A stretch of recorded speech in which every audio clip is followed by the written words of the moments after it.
The gunshot echoed across the dusty plains of Wyoming Territory, 1874, as Diana Miller clutched her children close, watching the two men who had taken everything from her ride away into the horizon. Tears streamed down her dirt-streaked face, her husband's blood still warm on her trembling hands. Michael had been a good man, a hard-working rancher who'd built something from nothing over the past 7 years.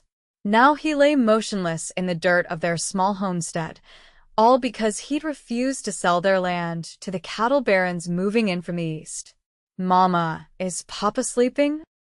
6-year-old Emma whispered, her small fingers gripping Diana's skirt. Diana pulled both Emma and 4-year-old James closer, unable to form words as her throat constricted with grief. The children hadn't fully comprehended what they'd just witnessed, and Diana couldn't bear to explain that their father would never wake again. The sound of approaching hoofbeats made Diana's heart race with terror. Had the killers returned to finish what they started? She scrambled to her feet, pushing the children behind her and reaching for Michael's rifle that lay abandoned nearby. "Stay behind me," she commanded, her voice hoarse as she raised the weapon with shaking hands. A lone rider appeared over the ridge, silhouetted against the setting sun. He approached slowly, hands visible and raised slightly to show he meant no harm. As he drew closer, Diana could make out his features, a tall man with broad shoulders, weathered skin bronzed by the sun, and piercing blue eyes beneath the brim of a well-worn hat. "Madam," he called out, stopping his horse at a respectful distance. "I heard gunfire. Are you folks all right?" Diana kept the rifle trained on him, her finger trembling against the trigger. "Who are you?" "Name's Vaughn Blackwood, madam. I've got a small spread about 5 miles east." His eyes moved to Michael's body, then back to Diana's face, understanding dawning in his expression. "I'm mighty sorry for your trouble. Those men who rode out of here, I passed them on the trail. Recognized them as Harlan's men." Diana lowered the rifle slightly, recognizing the name of the wealthy rancher who'd been pressuring them to sell. "My husband. They killed him because he wouldn't sell our land." Vaughn dismounted, moving cautiously. "Madam, you shouldn't be out here alone with the little ones. Those men might come back." "I have nowhere else to go," Diana said, her voice breaking. Vaughn knelt beside Michael's body, removing his hat respectfully. "We need to lay your husband to rest proper, and then get you and your children somewhere safe." His eyes met Diana's, filled with a quiet determination. "I can help you if you'll let me." In that moment, with the sun setting on the worst day of her life, Diana made a choice born of desperation and the primal need to protect her children. She nodded, lowering the rifle completely. As the stars emerged in the vast Wyoming sky, Vaughn helped Diana dig a grave for Michael on a small hill overlooking the homestead. The children had fallen asleep inside, exhausted from crying. When the solemn task was complete, Vaughn fashioned a crude cross from wooden fence posts. Diana stood before the fresh mound of earth, her tears dried by the cool night breeze. "I don't know what to do now," she whispered. "This land was everything to Michael. To us." Vaughn stood a respectful distance away. "Mrs. Miller, I don't mean to overstep, but you can't stay here tonight. Those men could return, and you'd be defenseless. Where would we go? I have 2 children and barely $10 to our name." Vaughn's expression softened. "My cabin isn't much, but there's room enough. You and your little ones can stay there while you figure things out." Diana looked back at the small cabin where her children slept, where she and Michael had built a life together. "I can't just abandon our home." "Not abandon," Vaughn corrected gently. "Just seeking shelter until it's safe. I give you my word as a man that no harm will come to you or your children under my protection." As they stood in the silver moonlight, Diana saw something in Vaughn's eyes that gave her courage, not pity, but a steady resolve. "Why would you help strangers?" she asked. Vaughn looked toward the horizon. "Because 7 years ago, Nobody helped my sister when she needed it. She and her little boy didn't survive the winter after her husband was killed. He turned back to Diana, his face solemn. I won't let that happen again. Not if I can help it. After gathering a few essential belongings and waking the children, Diana climbed onto Vaughn's horse with James in her arms, while Emma rode in front of Vaughn. They traveled through the darkness, the rhythmic hoofbeats the only sound breaking the night's silence. Vaughn's cabin came into view just as dawn began to lighten the eastern sky. It was modest but well-built, with a small corral for horses and a vegetable garden to one side. Inside was simple but clean, a main room with a stone fireplace, a small kitchen area, and 2 doors leading to what Diana assumed were bedrooms. You and the children can take my room, Vaughn said, lighting a lamp. I'll bunk out here. Diana stood awkwardly in the center of the room, her sleeping children heavy in her arms. Mr. Blackwood, I don't know how to thank you. There's no need, Mrs. Miller. He took James gently from her arms. And please call me Vaughn. Diana, she replied softly.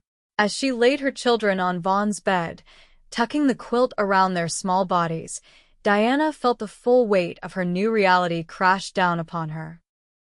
She was a widow with 2 young children, no money, and a homestead she couldn't possibly maintain alone. Tears flowed freely now that the children couldn't see, her shoulders shaking with silent sobs. She didn't hear Vaughn approach, but suddenly he was there, offering a handkerchief. It's clean, he said simply. Diana accepted it gratefully. I'm sorry. I don't usually fall apart like this. You've suffered a terrible loss, Diana. There's no shame in grieving. They stood in silence, watching the children sleep. Emma's face was still tear-stained, her small hand clutching her brother's. James sucked his thumb in sleep, something he hadn't done in months. They're going to ask for their father when they wake, Diana whispered. Vaughn's voice was gentle. Children are stronger than we give them credit for. They'll follow your lead. And what if I don't know where to lead them? Diana asked, voicing her deepest fear. Vaughn hesitated, then placed a tentative hand on her shoulder. One day at a time. That's all any of us can do. The gesture of comfort, simple as it was, broke something open inside Diana. She turned and pressed her face against Vaughn's chest, her body shaking with grief. After a moment's hesitation, his arms came around her, strong and steady. I'll help you through this, he murmured. You and your children aren't alone. In the days that followed, Diana and the children settled into a cautious routine at Vaughn's cabin. He insisted they stay until it was clear whether Harlan's men would return, and Diana, having nowhere else to go, reluctantly agreed. Vaughn surprised her with his gentleness toward Emma and James. Though clearly unaccustomed to children, he showed infinite patience with their questions and grief-induced outbursts. He taught James how to feed the chickens and let Emma help water the garden, treating their contributions with genuine appreciation. One evening, after the children were asleep, Diana found Vaughn on the porch, whittling a small wooden horse. You're good with them, she said, sitting beside him on the rough-hewn bench. Vaughn's hands stilled. They're good children. You and your husband raised them well. Michael was a wonderful father. Diana's voice caught. He used to make up the most fantastic bedtime stories. James keeps asking when Papa's coming back from heaven. Vaughn set aside his carving. What do you tell him? That Papa can't come back, but he's watching over us. Diana sighed. Emma understands better. She started having nightmares. I heard her crying last night. Diana nodded. She saw everything. I don't know how to help her forget. Maybe she doesn't need to forget, Vaughn suggested carefully. Maybe she just needs to know she's safe now. The next morning, Diana woke to the sound of laughter. She found Emma sitting on Vaughn's shoulders as he walked around the yard, pointing out bird nests and telling her the names of different flowers. James followed behind, clutching the wooden horse Vaughn had finished for him.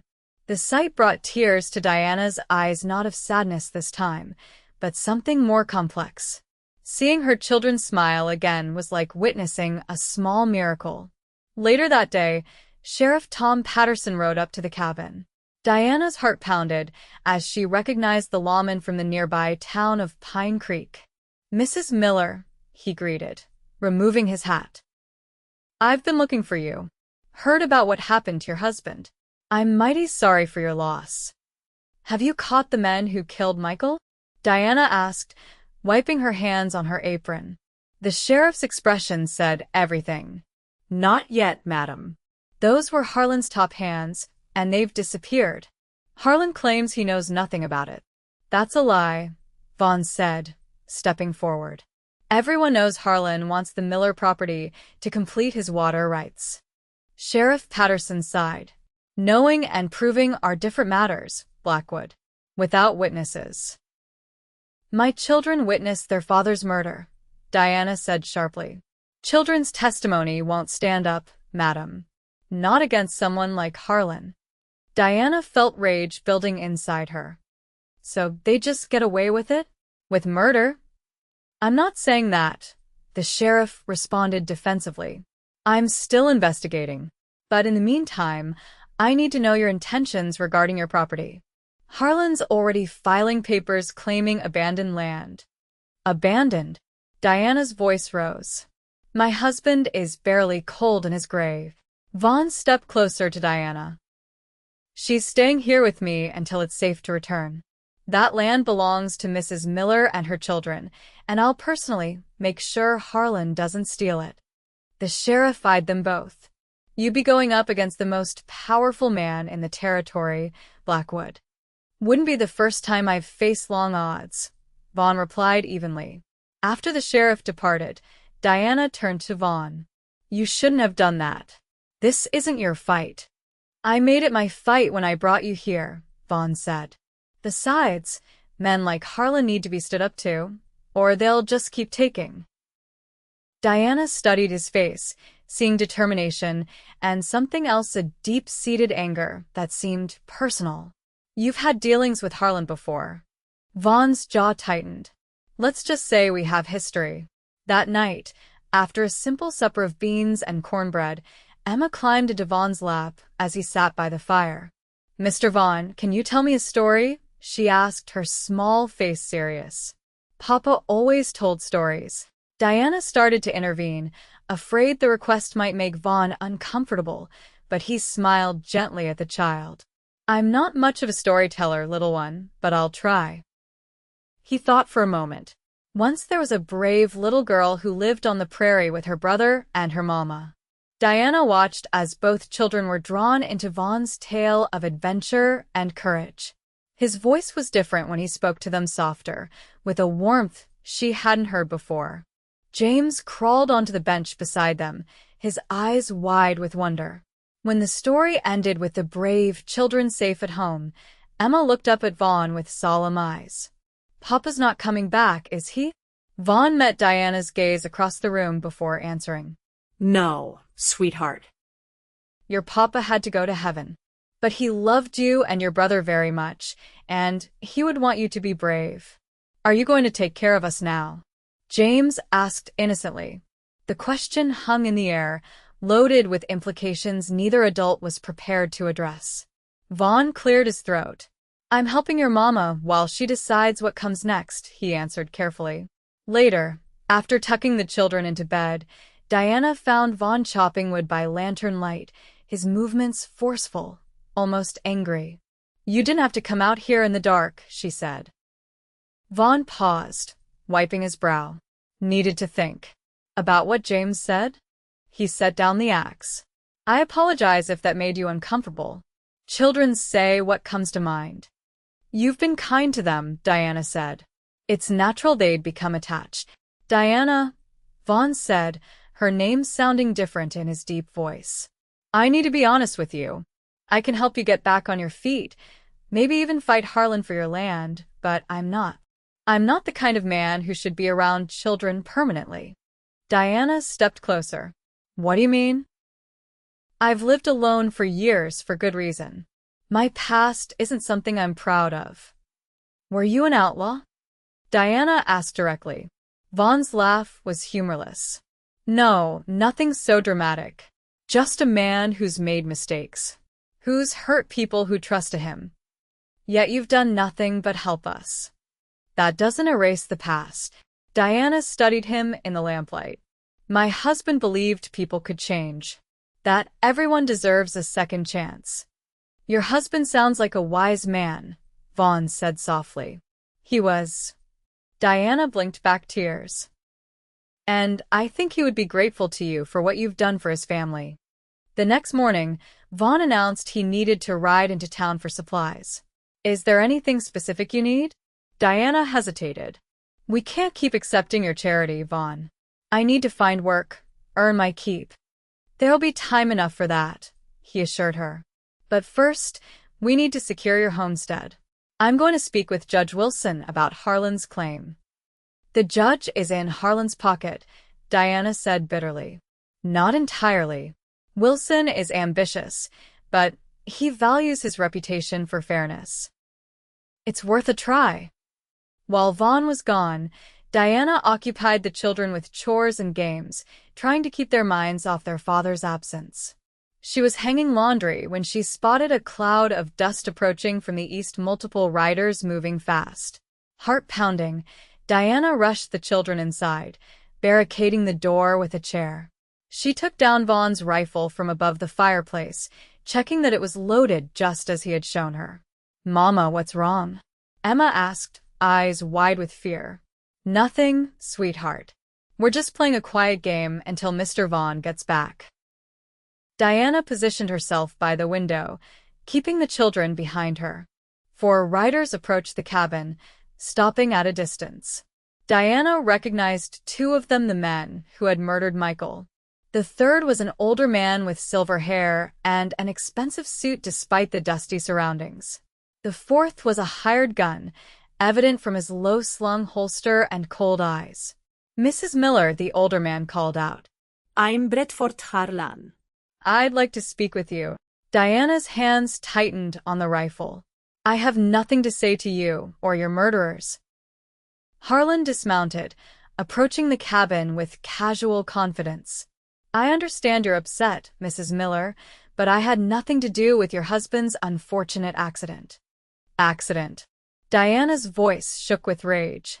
Your men shot him in cold blood. Harlan stopped, his smile never wavering. That's a serious accusation without proof. However, I'm willing to overlook it. In fact, I've come to offer you a generous solution to your predicament. The only predicament I have is that my husband's killers are still breathing, Diana retorted. Harlan's smile tightened. Mrs. Miller, you're a widow with young children and no means of support. Your homestead is failing. I'm offering you $500 for your land, more than it's worth. Enough to start fresh somewhere else. Diana heard Emma whimper behind her, the child recognizing the men who had taken her father. Diana's resolve hardened. That land is my children's inheritance. I'm not selling to you or anyone else. Harlan's expression darkened. I admire your spirit, but you're being foolish. A woman alone can't survive out here, especially with Blackwoods. Questionable protection. What do you mean by that? Diana demanded. Ask your guardian angel about Bitter Creek, Harlan said cryptically. Ask him what really happened to the Henderson family. One of the riders shifted impatiently. Boss, we should just burn them out and be done with it. Harlan raised a hand. No need for that, Jenkins. Mrs. Miller will see reason eventually. He turned back to Diana. You have 1 week to reconsider my offer before the price drops. After that, I can't guarantee your safety out here. Accidents happen all the time on the frontier. As they rode away, Diana collapsed into a chair, her legs suddenly unable to support her. The children crawled into her lap, seeking comfort. Are the bad men gone, Mama? James asked tremulously. Yes, darling. They're gone for now. But Diana couldn't shake Harlan's words about Vaughn. What had happened at Bitter Creek? And who were the Hendersons? When Vaughn returned hours later, Diana had composed herself, but her mind was turbulent with questions. He entered carrying supplies and wearing a grim expression. "Judge Wilson is conveniently out of town," he reported, setting down his packages. "Won't be back for 2 weeks." Harlan was here, Diana said without preamble. Vaughn froze. "Are you and the children all right?" "We're unharmed." He offered to buy the land. "How much?" $500. Vaughn whistled low. "That's more than it's worth on paper." He must be desperate. He also said something else, Diana continued, watching Vaughn closely. "He told me to ask you about Bitter Creek and the Henderson family." The color drained from Vaughn's face. He turned away, busying himself with unpacking supplies. "Harlan's trying to drive a wedge between us. It's an old tactic." "Then tell me what happened," Diana pressed. "If it's just Harlan's manipulation, why not explain?" Vaughn's shoulders tensed. "It was a long time ago." "The children are napping," Diana said quietly. "We have time." Vaughn finally turned to face her, his expression haunted. 5 years ago, I worked as a hired gun for the railroad. They were pushing through territory that ranchers claimed was theirs. The Hendersons were a family that refused to move husband, wife, 3 children. Diana felt a chill run through her. What happened to them? The railroad wanted them gone. My job was to convince them to take the money and leave peacefully. Vaughn's voice grew hoarse. When they refused, my employer took matters into his own hands. Sent men to burn them out in the night. "Were you part of it?" Diana asked, barely breathing. "No," Vaughn said firmly. "But I knew it was coming and did nothing to stop it. I told myself it wasn't my concern anymore. I'd done my job, made my report." "The family died in that fire, Diana." "All of them." Diana closed her eyes, imagining the horror. "And Bitter Creek?" "The name of the valley where it happened." Vaughn met her gaze directly. "After that night, I quit. Bought this place with blood money and have been trying to live with myself ever since." The silence between them was heavy with unspoken judgment. Diana finally broke it. "Why tell me this now?" "Because you deserve to know who you're trusting with your children's safety." Vaughn's voice was raw. "I'm not the honorable man you might think." "Yet you've been nothing but honorable since we met," Diana observed. "Trying to balance the scales doesn't erase what I did or failed to do." Diana studied him, seeing the genuine remorse in his eyes. "My husband believed that true redemption comes through actions, not just regret." "Your husband never met someone like me," Vaughn replied bitterly. "No," Diana agreed, "but he would have seen what I see, a man trying to be better than his past." The children's voices from the bedroom interrupted their conversation. Emma appeared in the doorway, rubbing sleep from her eyes. "Mr. Vaughn, you're back," she exclaimed, running to him. Diana watched as Vaughn knelt to receive the child's embrace, his large hands gentle as they patted her back. Whatever his past contained, the man before her now was someone who treated her children with kindness and respect. "I brought something for you and your brother," Vaughn said, retrieving a small package from his saddlebag. Inside were 2 pieces of rock candy and a simple rag doll. James emerged from the bedroom, instantly alert at the prospect of treats. The children's delight at these small gifts was a momentary reprieve from the darkness of their situation. That night, after the children were asleep, Diana found Vaughn on the porch again, smoking a cigarette and staring at the stars. "We need a plan," she said, sitting beside him. "Harlan gave us 1 week before his generous offer decreases." Vaughn exhaled a stream of smoke. "I've been thinking about that. Your homestead has the only reliable water source for miles around. That's why Harlan wants it so badly." "Michael always said the spring on our property was worth more than gold," Diana agreed. He was right. "Without it, Harlan can't expand his operation." Vaughn tapped ash from a cigarette. "The problem is, we can't prove Harlan ordered your husband's killing, and without the judge, We can't stop his legal maneuvering. So, what do we do? Vaughn turned to face her. How attached are you to that particular piece of land? Diana blinked in surprise. It's all we have. Not exactly. You have water rights. Those can be transferred to a different property. I don't understand. Harlan wants the water, not necessarily your exact plot of land, Vaughn explained. What if we could secure you a different homestead one that's actually better for farming while retaining the water rights from your original property? Diana considered this. Is that even possible? With the right legal papers, yes. My neighbor to the south, old Caleb Wilson, is moving back east to live with his daughter. His land borders mine, has good soil, and the cabin is twice the size of yours. He's been trying to sell for months. But we have no money, Diana reminded him. I do, Vaughn said simply. Enough to buy Wilson's place and set you up properly. Diana stared at him, shocked. Vaughn, I can't accept that. Consider it an investment. We draw up papers that grant me partial use of your water rights in exchange. It's a business arrangement, nothing more. But Diana sensed there was more to it than that. Why would you do this? Vaughn was quiet for a long moment. Because I couldn't save the Hendersons. But maybe I can help save you and your children. 2 days later, they rode out to Diana's homestead to collect personal belongings and assess its condition. Diana's heart constricted as they approached the small cabin where she had known both tremendous joy and devastating loss. Are you all right? Vaughn asked as they dismounted. Diana nodded, unable to speak as memories washed over her. Emma clutched her hand tightly, while James looked around with confusion, clearly expecting to see his father. Papa, he called out, his small voice breaking Diana's heart anew. Vaughn knelt beside the boy. Remember what we talked about, partner? Your papa isn't here anymore, but we came to get some of your toys and things. Inside, the cabin was untouched since the day of Michael's murder. Diana moved through the rooms gathering family keepsakes, Michael's Bible, the children's baptismal gowns, the quilt her mother had made for her wedding. Vaughn loaded these treasures carefully into saddlebags while keeping the children occupied outside.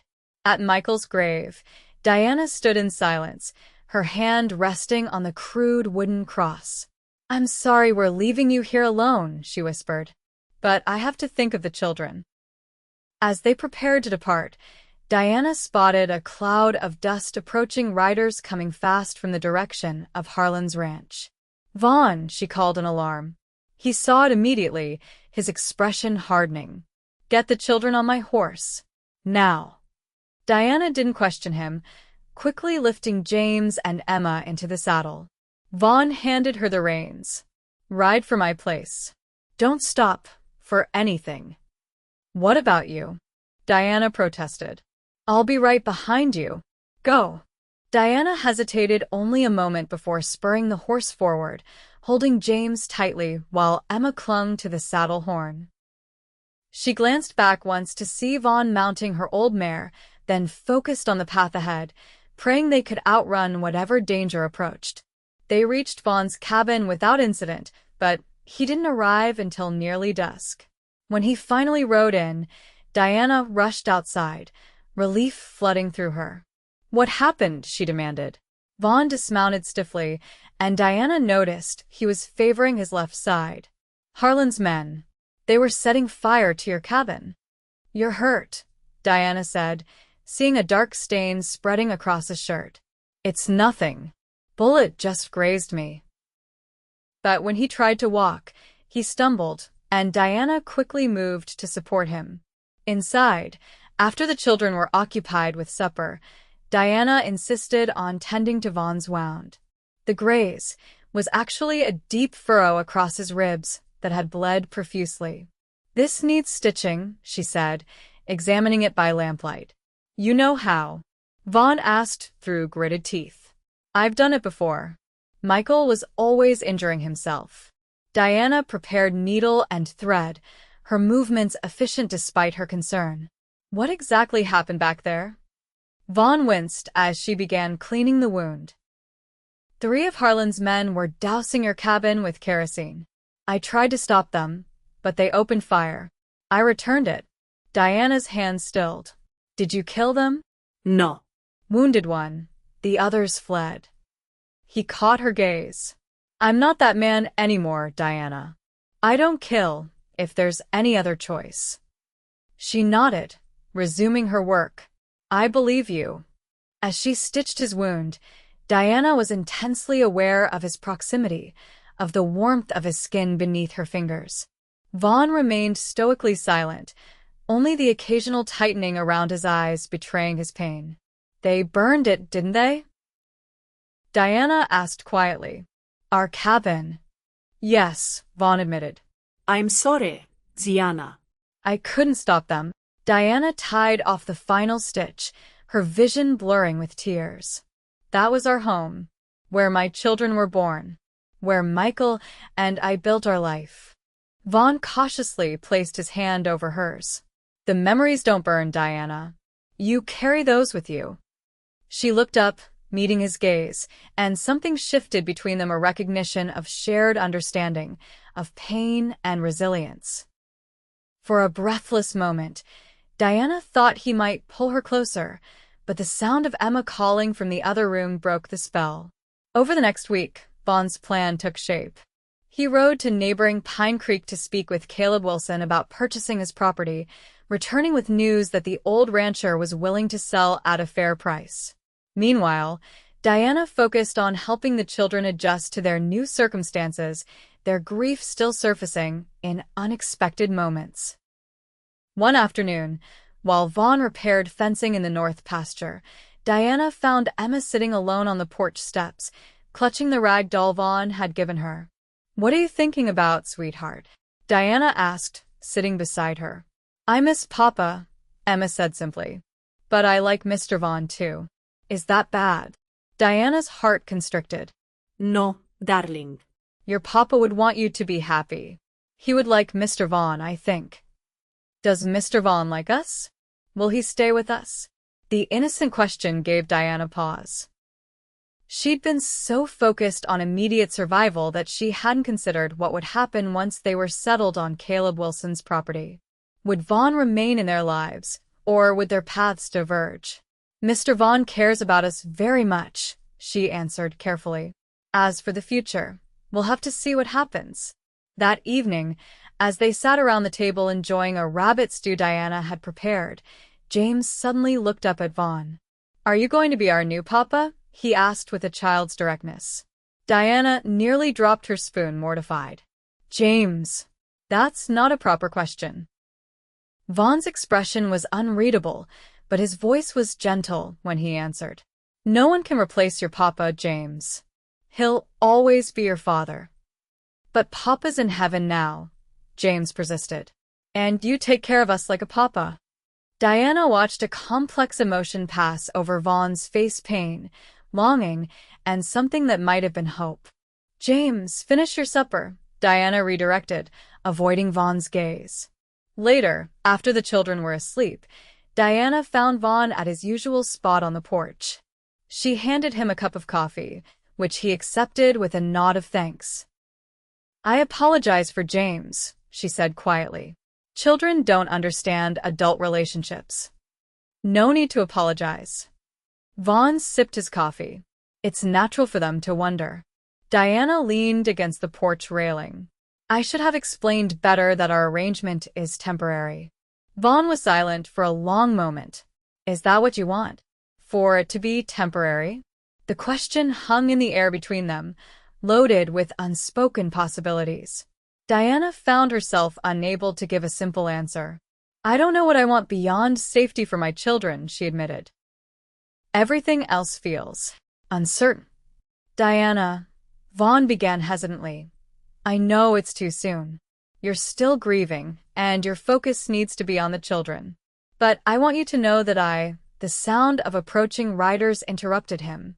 Both tensed, instantly alert to possible danger. Vaughn extinguished the porch lamp and reached for his gun. Stay here, he whispered, moving silently down the steps. Diana disobeyed, retrieving the rifle from inside and taking position by the corner of the porch. In the moonlight, she could make out two riders approaching slowly, their hands raised in a gesture of peace. "Blackwood," one called out. "It's Sheriff Patterson and Deputy Grayson. We need to talk." Vaughn stepped into view, guns still ready. "Kind of late for a social call, Sheriff." The lawmen dismounted, keeping their movements deliberate. "We got trouble, Blackwood. Harlan's claiming you shot his men without provocation, burned down the Miller property, and kidnapped Mrs. Miller and her children." "That's absurd," Diana exclaimed, stepping forward despite Vaughn's warning glance. Sheriff Patterson nodded. "Madam, I figured as much, which is why I came to hear your side before taking action. But Harlan's got the territorial governor's ear, and he's demanding arrests." "My husband was murdered by Harlan's men," Diana said fiercely. "They returned to burn our home. Mr. Blackwood has done nothing but protect us." The sheriff sighed heavily. "I believe you, Mrs. Miller, but we need more than your word against Harlan's. We need evidence, witnesses." "Would my testimony suffice?" came a new voice from the darkness. All turned to see an older man on horseback emerge from the shadows. Diana recognized him as Jasper Green, whose small ranch bordered their property to the west. "Mr. Green?" Diana stepped forward. "What are you doing here?" "Came to warn you," the old rancher said, dismounting stiffly. "Overheard Harlan's men in town, planning to raid Blackwood's place tonight. When I saw the sheriff heading this way, I followed." Sheriff Patterson frowned. "What's this about a raid?" "Harlan's gathering men," Green explained. "Plans to take Mrs. Miller by force, claims she's being held against her will. But that's not all." He turned to Diana. "I was near your property the day your husband was killed, madam. Saw the whole thing from the ridge. It was Harlan himself who gave the order to shoot." Diana gasped. "You saw it? Why didn't you come forward?" Green looked ashamed. "I was afraid. Harlan's men have burned out 3 small ranchers this year alone. But I can't keep silent anymore, not with more innocent lives at stake." Sheriff Patterson's demeanor changed instantly. "Mr. Green, are you willing to swear to this in court?" "I am. Got nothing left to lose at my age." The deputy, who had remained silent, suddenly pointed toward the east. "Sheriff, riders coming. At least 6, moving fast." Vaughn made a quick decision. "Diana, take the children to the root cellar. Sheriff, if you're truly on the side of justice, now's the time to prove it." What followed was a night Diana would never forget. From the relative safety of the root cellar, she held her terrified children close, listening to the sounds of shouting and gunfire above. Emma sobbed quietly against her shoulder while James trembled, his small body rigid with fear. "Is Mr. Vaughn going to die like Papa?" Emma whispered. Diana stroked her daughter's hair, forcing confidence into her voice. "No, sweetheart. "The sheriff is with him. They'll be fine." But as the gunfire intensified, Diana's own fear grew.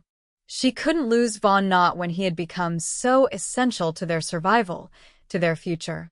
The realization of how much he meant to her came with startling clarity in that dark cellar, with danger raging above. When silence finally fell, Diana waited, heart pounding, until Vaughn's voice called down to them. "Diana, it's over. You can come up now." Emerging into the main cabin, Diana gasped at the destruction-shattered windows, upended furniture, bullet holes in the walls. But her eyes sought only Vaughn, finding him standing by the door, bloodied but alive. "The children," he said immediately, looking past her. "We're unharmed." Diana moved toward him, eyes assessing his injuries. "You're bleeding." "Not my blood, mostly," he assured her, though a fresh cut across his cheek suggested otherwise. Outside, Diana found Sheriff Patterson supervising as his deputy and several townsmen who had arrived to help secured 4 prisoners, Harlan's men, bound and seated on the ground. Of Harlan himself, there was no sign. "Where is he?" Diana asked. Fled when the tide turned, the sheriff explained. But it doesn't matter. With Green's testimony and these men in custody, Harlan's finished in this territory. They're already talking confirming it was Harlan who ordered your husband killed. Diana felt a wave of relief, so profound her knees nearly buckled. Vaughn was beside her instantly, his arms supporting her. It's really over, she whispered. Justice is coming, Vaughn confirmed. Maybe not as quickly or completely as we'd like, but it's coming. As dawn broke over the Wyoming plains, the sheriff and his prisoners departed, with Green riding alongside to provide his formal statement in town. Deputy Grayson remained behind, both to protect the homestead and to assist with repairs. Diana, exhausted beyond measure, sat at the kitchen table watching as Vaughn and the deputy boarded up broken windows. The children had finally fallen asleep, curled together on Vaughn's bed like exhausted puppies. You should rest, Vaughn told her, pausing in his work. You've been through enough. Diana shook her head. Every time I close my eyes, I hear the gunshots. I see Michael falling. I imagine you. She couldn't finish. Vaughn knelt beside her chair, taking her hands in his. Diana, listen to me. You and your children are safe now. Harlan can't hurt you anymore. But you could have been killed, she whispered. Just like Michael. I wasn't, he said simply. I'm here. Diana searched his face, noting every line, every mark that told the story of his life. Without thinking, she reached out to touch the fresh cut on his cheek, her fingers gentle against his skin. I don't know what we would have done without you, she said softly. Vaughn turned his face slightly, pressing a kiss to her palm, a gesture so unexpected and tender that Diana felt tears spring to her eyes. You would have survived, he said with conviction. You're stronger than you know. 2 weeks later, with Harlan's men awaiting trial and Harlan himself reportedly fled to Colorado, Diana stood in the doorway of Caleb Wilson's former cabin, now her new home. The property was everything Vaughn had promised: 50 acres of good grazing land, a solid 2-bedroom cabin with a proper stone fireplace, and a small but productive garden already planted with summer vegetables. Vaughn had spent the past week making repairs and improvements, working from dawn until dusk to ensure everything was perfect for their arrival. Now he carried in the last of their belongings, setting down a trunk of Diana's clothing in the main room. That's everything, he announced, looking around with satisfaction. What do you think? Diana smiled, watching as her children explored their new bedroom with excitement. It's wonderful, Vaughn. I don't know how to thank you. Seeing you all settled is thanks enough. He hesitated. I should be heading back, let you get situated. Diana felt a pang at his words. His own cabin was only a 20-minute ride away, their properties now adjoining thanks to his arrangement with Caleb Wilson, but the thought of him leaving created an emptiness she wasn't prepared for. Must you go so soon? She asked. I thought perhaps you might stay for supper. I'm making venison stew, your favorite. Vaughn's expression softened. I'd like that. As Diana prepared the meal, she watched through the window as Vaughn showed James how to chop kindling, guiding the boy's small hands with infinite patience. Emma sat nearby on a stump, chattering happily as she sorted pine cones into piles. The scene struck Diana with its simple rightness: a man and 2 children enjoying the fading summer sunlight, their faces animated with conversation and laughter. It was a picture of family, of belonging, that she had feared might never exist again after Michael's death. When supper was ready, they gathered around the table that Vaughn had built for them, saying grace before enjoying the hearty stew. The children's chatter filled the cabin, tales of their explorations and discoveries in their new home bringing smiles to both adults. After the meal, as dusk settled over the land, Vaughn read to the children from a book of frontier tales he had purchased in town. Diana sat nearby, mending one of James's shirts, her heart full with contentment despite the lingering sadness that she knew would always be part of her. When the children were finally tucked into their new beds, exhausted from the day's excitement, Diana and Vaughn stepped outside onto the porch. The night was clear, stars scattered across the vast Wyoming sky like diamonds on black velvet. "I filed the water rights papers with Judge Wilson yesterday," Vaughn said, breaking the comfortable silence. "Your ownership of the spring on your former property is legally protected now, with usage rights extended to my land as agreed." "Thank you," Diana said, "for everything you've done." Vaughn turned to face her, his expression serious in the moonlight. "Diana, there's something I need to say." She waited, her heart suddenly beating faster. "These past weeks have shown me what I've been missing in my life," he began carefully. "Not just companionship, but purpose. Being around you and the children has changed me in ways I never expected." "You've changed us too," Diana replied softly. "Especially the children. They adore you." Vaughn took a deep breath. "I know it's too soon. I know you're still grieving Michael, as you should be. But I want you to know that whenever you're ready, if you're ever ready, I would be honored to court you properly." Diana felt tears spring to her eyes, not of sadness this time, but of hope. "Vaughn, you don't need to answer now," he added quickly. "I don't expect anything. I just wanted you to know where I stand." Diana stepped closer, placing her hand on his chest, feeling the steady beat of his heart beneath her palm. "Michael will always have a place in my heart," she said. "He was my first love, the father of my children. Nothing can change that." "I would never ask you to forget him," Vaughn assured her. "I know." Diana looked up into his eyes. "That's one of the reasons I've grown to care for you so deeply. You honor his memory by how you treat his children, by how you've protected his family." Vaughn's hand came up to cover hers. "Diana, are you saying?" "I'm saying that life is precious and unpredictable," she replied. "I'm saying that my heart has room for new love, even as it holds the old. And I'm saying yes, Vaughn Blackwood. Yes to courting. Yes to seeing where this path might lead us." The smile that broke across his face was like sunrise after the longest night. With gentle reverence, he bent down and pressed his lips to her forehead, a gesture of promise and protection that made Diana's eyes close with emotion. "I'll be the father they deserve," Vaughn promised as he kissed her forehead. "And the husband you deserve, if you'll have me one day." Diana leaned into his embrace, feeling for the first time since Michael's death that the future held not just survival, but possibility. "I believe you will," she whispered. As autumn painted the Wyoming landscape in golds and crimsons, Vaughn's courtship of Diana proceeded with respectful patience. He called upon her regularly, bringing small gifts for the children and occasionally a modest token for Diana: wildflowers gathered from the hills, a ribbon from the general store, or a book of poetry he thought she might enjoy. The children flourished under the stability of their new arrangement.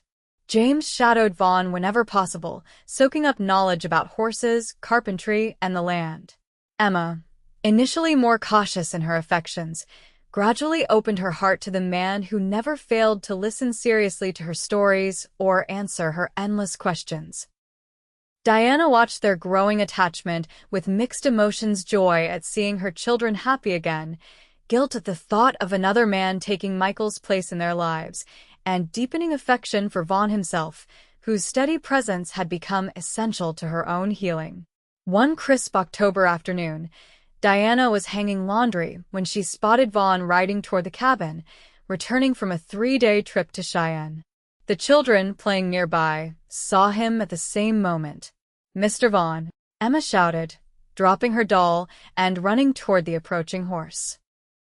James was close behind, his small legs pumping to keep up with his sister. Diana watched as Vaughn dismounted, kneeling to receive their enthusiastic greetings. He presented each child with a small package: a wooden flute for James and a colorful hair ribbon for Emma. Their delight at these simple gifts warmed Diana's heart. When he finally approached her, Vaughn's smile was tentative, almost shy. "I missed you," he said simply. "We missed you too," Diana replied, acutely aware of the children watching them with interest. "Did your business in Cheyenne go well?" "Better than expected." He reached into his saddlebag. "I brought you something." The package was small, wrapped in brown paper and tied with string. Diana unwrapped it carefully to find a beautiful leather-bound journal. "I noticed you writing in the evenings," Vaughn explained.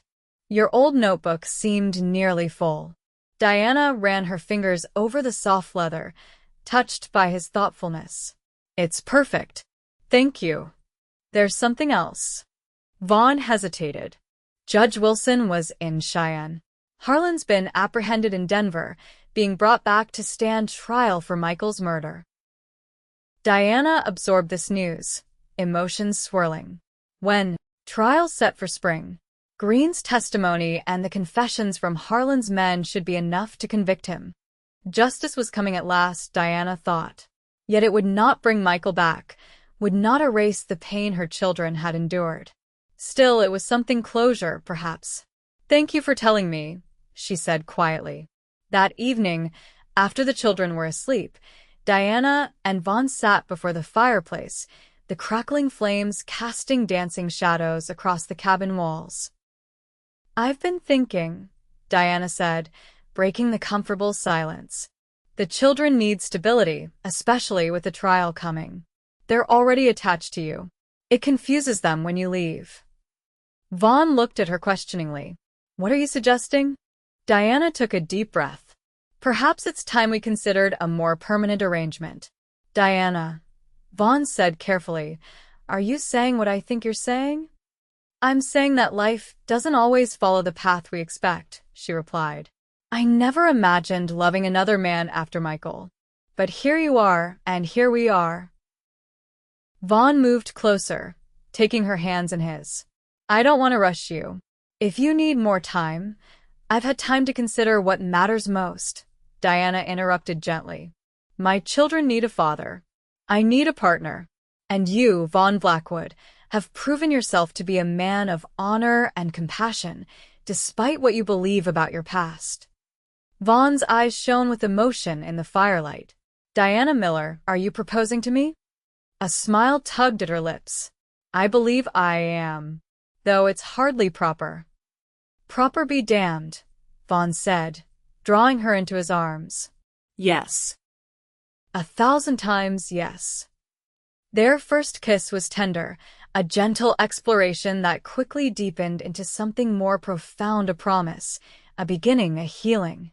When they finally parted, Diana rested her forehead against his, overwhelmed by the rightness of it all.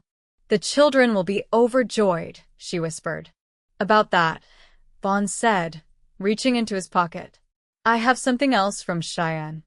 He produced a small velvet pouch. "I bought this hoping I might find the courage to ask you soon. Seems you beat me to it." Inside the pouch was a simple gold band set with a small pearl, elegant but practical for a rancher's wife. Diana gasped softly. "It was my mother's," Vaughn explained. "The only thing of hers I kept all these years." As he slipped the ring onto her finger, Diana felt the last of her reservations melt away. This was right. This was meant to be. 2 weeks later, on a Sunday afternoon, Diana and Vaughn were married in the small church in Pine Creek. The ceremony was simple but joyful, attended by neighbors and the few friends they had made. Emma served as flower girl, solemnly dropping petals along the aisle, while James proudly carried the rings on a small cushion. When the minister pronounced them husband and wife, Vaughn's kiss was reverent, yet filled with promise. Diana heard Emma giggle and James make a sound of disgust, bringing smiles to both adults' faces as they turned to face their community as a united family. The celebration afterward was held at their cabin, with tables set up in the yard and lanterns hanging from tree branches. As twilight descended, Vaughn pulled Diana aside from the festivities. "I have another wedding gift for you," he said, leading her to the small barn. Inside, he unveiled a polished oak rocking chair, its surfaces smooth and gleaming in the lantern light. "It's beautiful," Diana breathed, running her hands over the careful craftsmanship. "I started making it the day after you agreed to marry me," Vaughn admitted. "Worked on it every night after you and the children were asleep." Diana sat in the chair, feeling how perfectly it fit her form. "It's the most thoughtful gift I've ever received." Vaughn knelt beside her, taking her hands in his. "I want to build a life with you, Diana. A good life for you and the children. I may make mistakes, I'm still learning how to be a husband and father, but I promise to try every day to be worthy of the trust you've placed in me." Diana leaned forward, kissing him softly. "You already are." As winter settled over the Wyoming Territory, the newly formed Blackwood family created new traditions while honoring old ones. Diana made sure the children still spoke of their father, keeping his memory alive through stories and small rituals. Vaughn supported these efforts, sometimes adding his own observations about what a fine man Michael must have been to have raised such wonderful children.